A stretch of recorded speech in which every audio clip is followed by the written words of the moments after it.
Nós estamos na terceira parte do Sermão do Monte.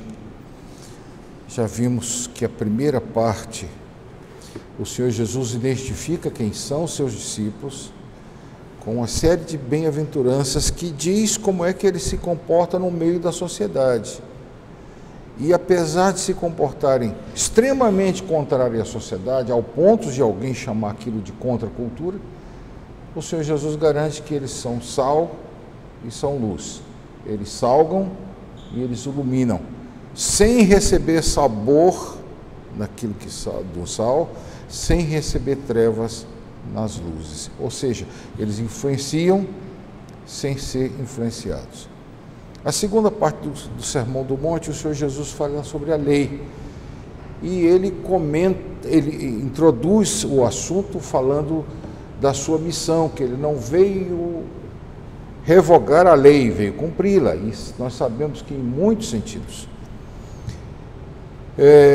Mas o Senhor Jesus, em seguida, passa a comentar 3 mandamentos e 3 leis ordinárias, leis levíticas.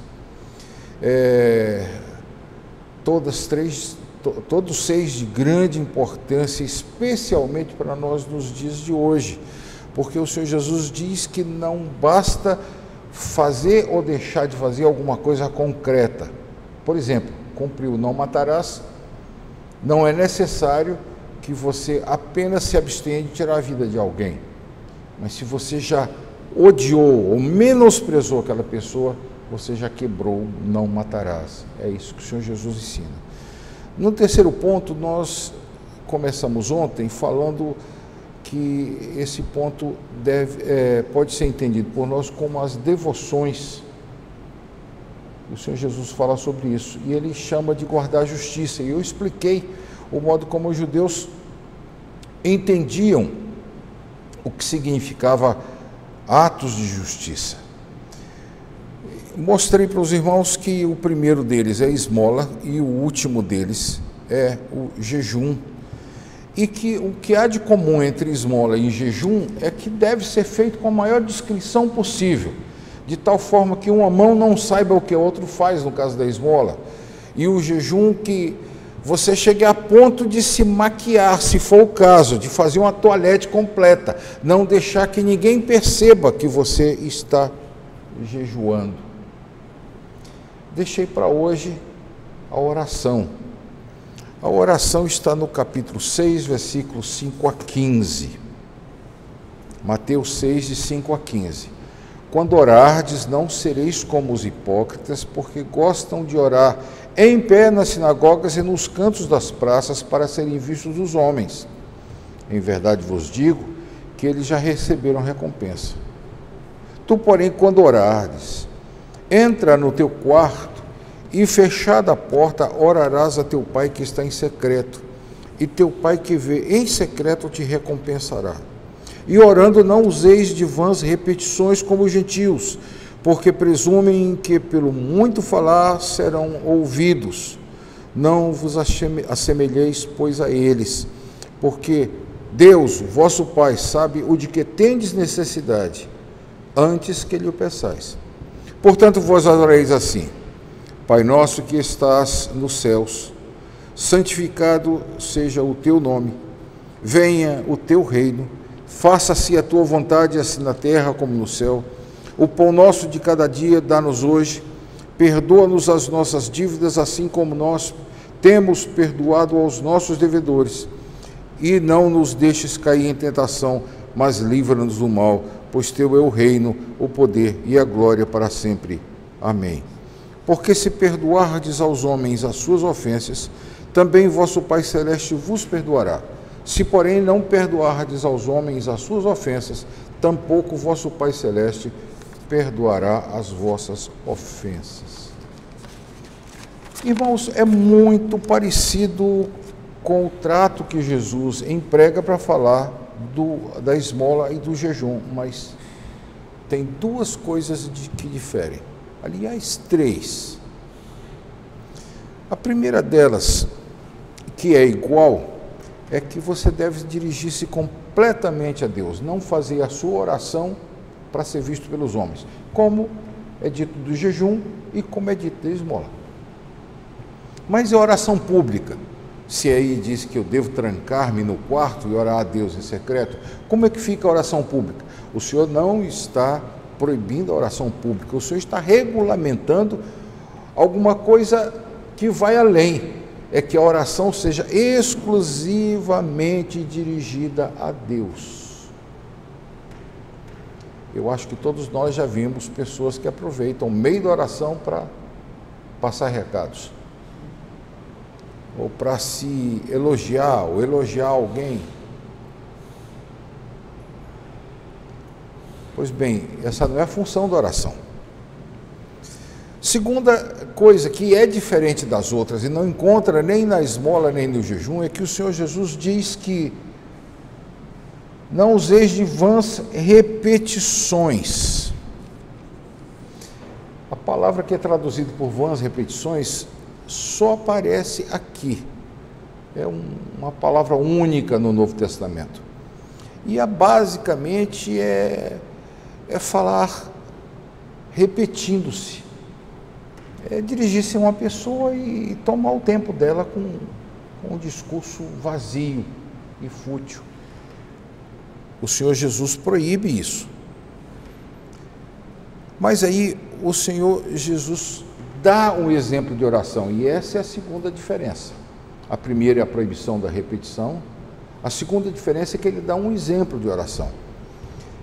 Aliás, é um pouco mais do que um exemplo, porque ele diz, vós orareis assim.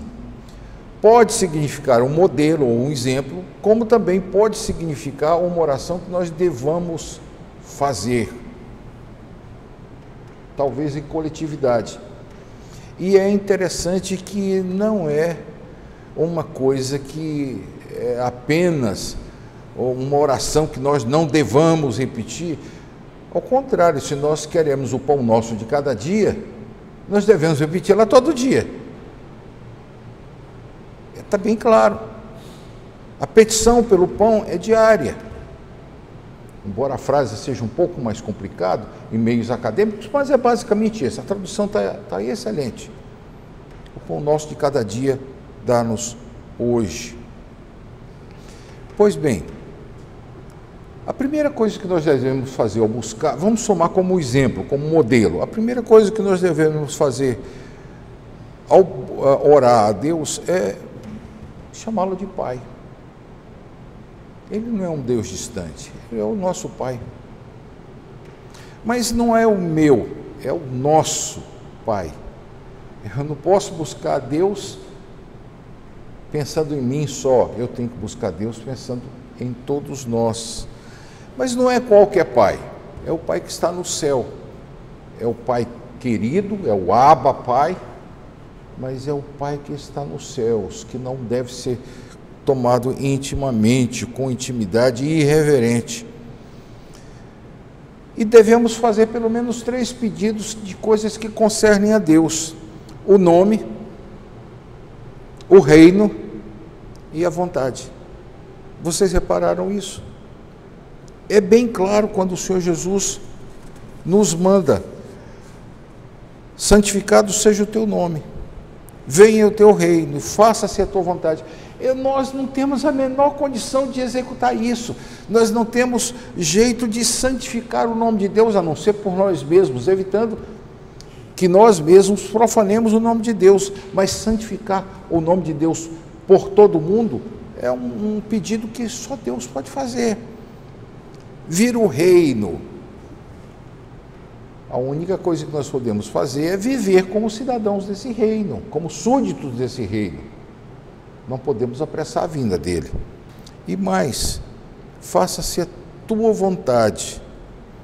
Repare, o pedido é genérico, mas nós podemos, ao exemplo dos outros 2 anteriores, fazer a vontade de Deus na terra como ela é feita no céu. Nós estamos pedindo de um modo genérico, mas nos colocando no meio, como coparticipantes da execução desse pedido. E aí ele faz 3 pedidos que diz respeito a nós: o pão nosso, as nossas dívidas, e não nos deixes cair em tentação. São 6 pedidos ao todo na oração do Senhor. Os pedidos que dizem respeito a nós são muito interessantes, porque se nós pedimos pão, nós estamos nos chamando de mendigos. Quem pede pão é um mendigo, ou uma criança que não tem condição de colocar-se, prover o seu próprio pão. Quando nós pedimos que Ele perdoe as nossas dívidas, nós nos colocamos como alguém que não tem condição de pagar as dívidas, como inadimplentes. E terceiro, quando nós pedimos que Ele nos proteja. E